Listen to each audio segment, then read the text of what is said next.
Connectez-vous sur Illico Cash et profitez de votre banque mobile. Envoyez de l'argent à vos proches en quelques clics. Envoyez et recevez à l'international. Sélectionnez, scannez et payez. Liez vos comptes bancaires et gérez vos finances.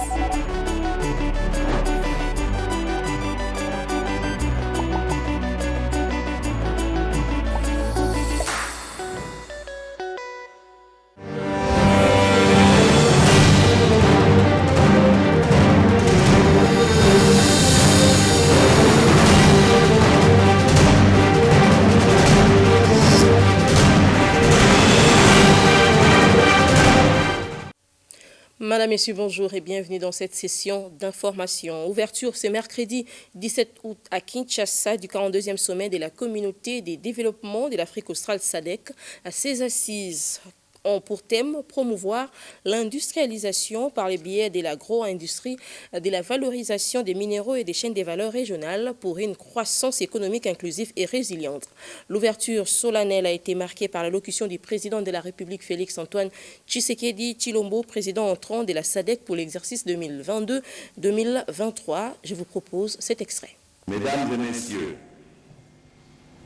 je suis honoré par votre présence ici à Kinshasa, en répondant massivement à l'invitation vous lancée en marge du 42e sommet des chefs d'État et de gouvernement de la communauté de développement de l'Afrique australe, la SADC en sigle. En effet, l'organisation de ce 42e sommet à un moment particulièrement difficile témoigne de notre ferme volonté et engagement de contribuer à l'émergence de notre communauté. Ainsi, au nom du peuple congolais et au mien propre, je tiens à vous souhaiter la bienvenue et un agréable séjour à Kinshasa, capitale de la République démocratique du Congo.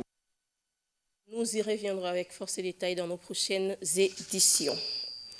En justice, 2 mois après le début de son procès devant la haute cour militaire qui siège exceptionnellement à la prison centrale de Makala, François Béat a donc obtenu une mise en liberté provisoire alors que ses précédentes demandes n'avaient pas abouti. La justice militaire qui a par ailleurs rejeté celle des co-accusés de Béat a fondé sa décision sur les rapports de la commission des médecins mandatés pour statuer sur l'état de santé de l'ancien puissant sécurocrate. Dans leurs conclusions, ces derniers avaient recommandé une évacuation sanitaire urgente. Et chaque année, les mondes consacrent une semaine du mois d'août pour soutenir, encourager et protéger l'allaitement maternel. En République démocratique du Congo, la semaine de l'allaitement est prévue du 16 au 23 août. À cette occasion, je vous propose de suivre les messages de sensibilisation du ministre de la Santé publique, Hygiène et Prévention, Jean-Jacques Mbungani. Chers compatriotes, chaque année, le monde entier consacre une semaine du mois d'août pour la promotion, la protection et le soutien à l'allaitement maternel. En effet, le lait maternel présente des avantages pour les nourrissons, la mère, la famille et la communauté. Il a plusieurs avantages, à savoir, il offre un bon départ dans la vie pour chaque enfant grâce à une bonne croissance et un bon développement du cerveau. Il permet de sauver la vie de milliers d'enfants de moins de 5 ans et contribue dans la prévention de malnutrition sous toutes ses formes.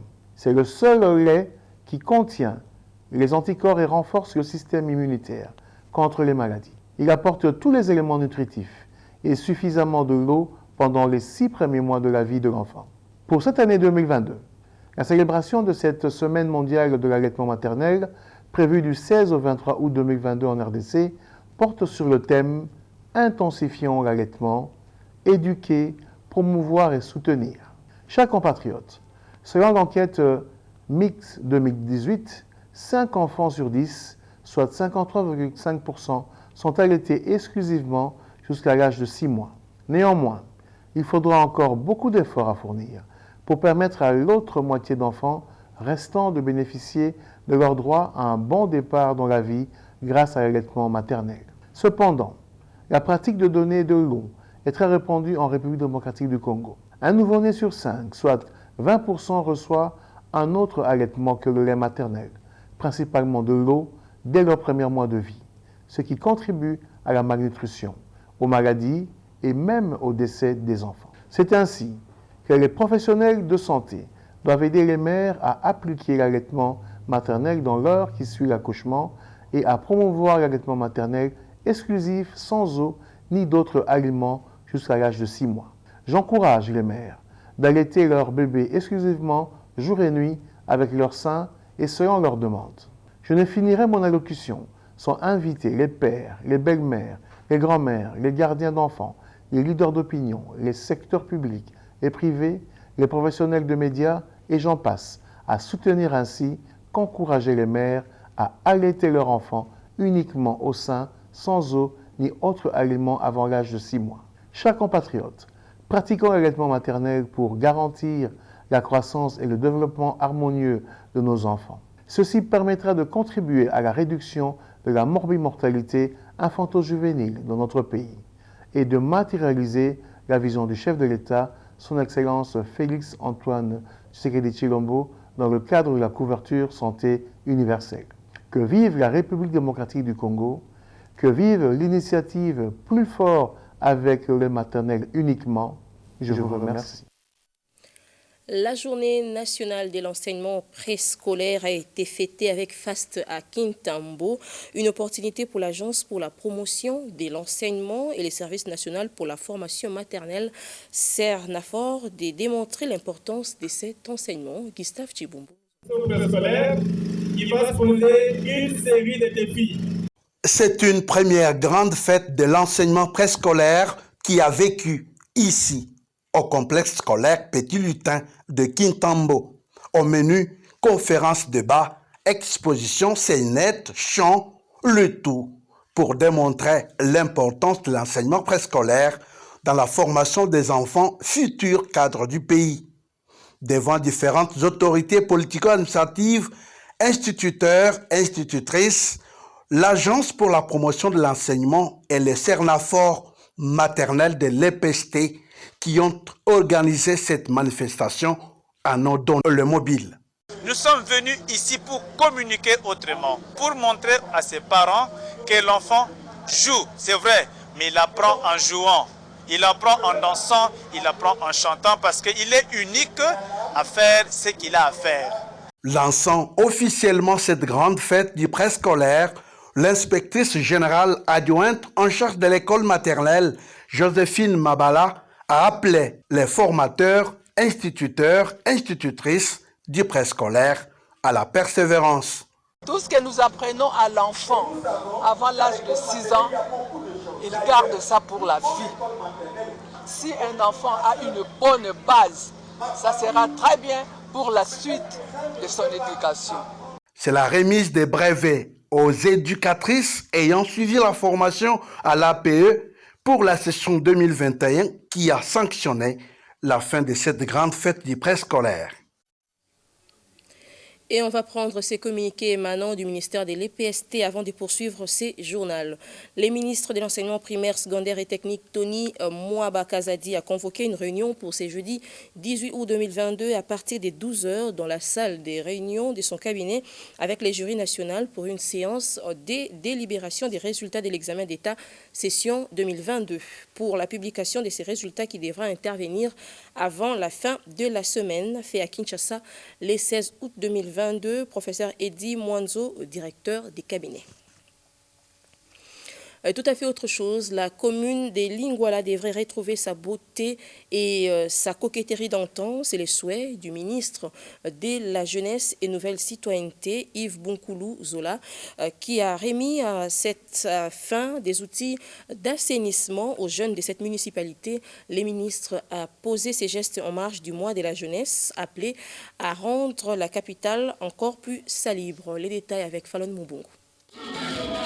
Natif de Lingwala, le patron de la jeunesse Yves Boukoulou Zola s'en va en guerre contre l'insalubrité dans cette commune. Son souci majeur est de voir ces coins de la capitale revêtir sa plus belle robe de l'époque. C'est dans cette optique qu'il est descendu dans cette municipalité pour doter les jeunes volontaires de Lingwala de divers outils d'assainissement, parmi lesquels houes, bêches, râteaux, brouettes. D'une pierre deux coups, la descente sur ces sites aura offert aussi l'occasion au ministre Boukoulou de s'enquérir de la situation de la tentative de la spoliation du terrain de football PLC. Ma présence aujourd'hui en ces lieux revêt un double objectif. Il s'agit d'abord de remercier les notables, jeunes et vieux, natifs de Lingwala présents dans cette cérémonie.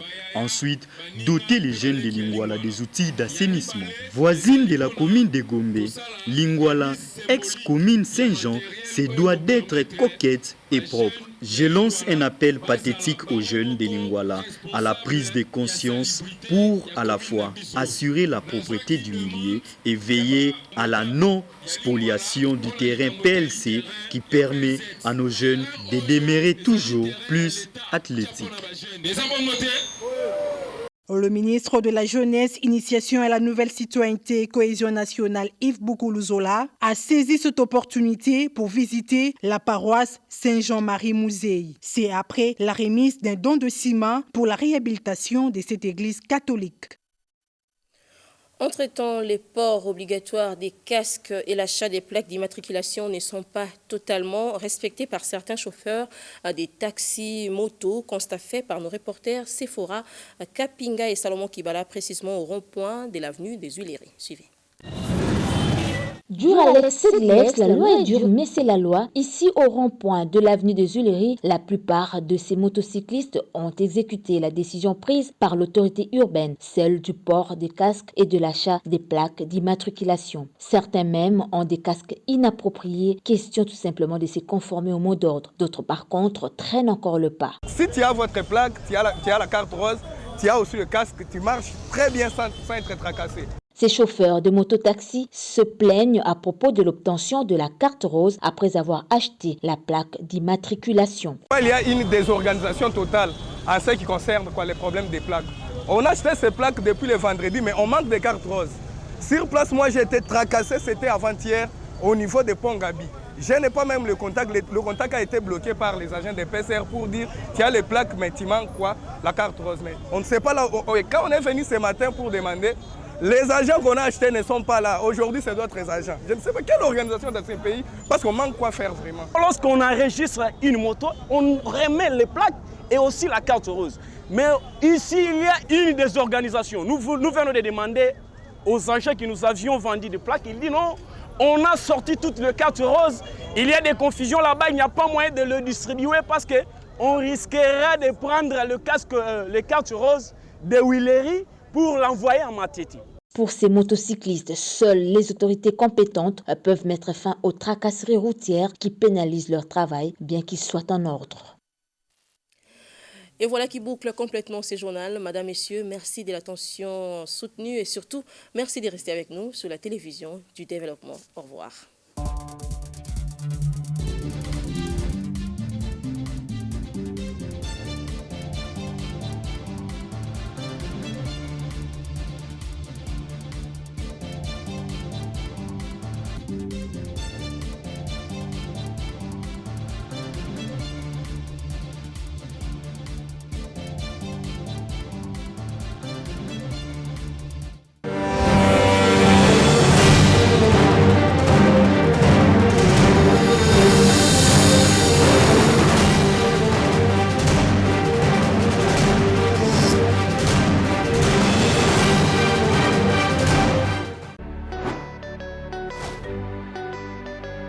Connectez-vous sur Illico Cash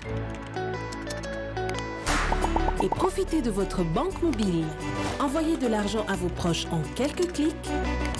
Envoyez et recevez à l'international. Sélectionnez, scannez et payez. Liez vos comptes bancaires et gérez vos finances.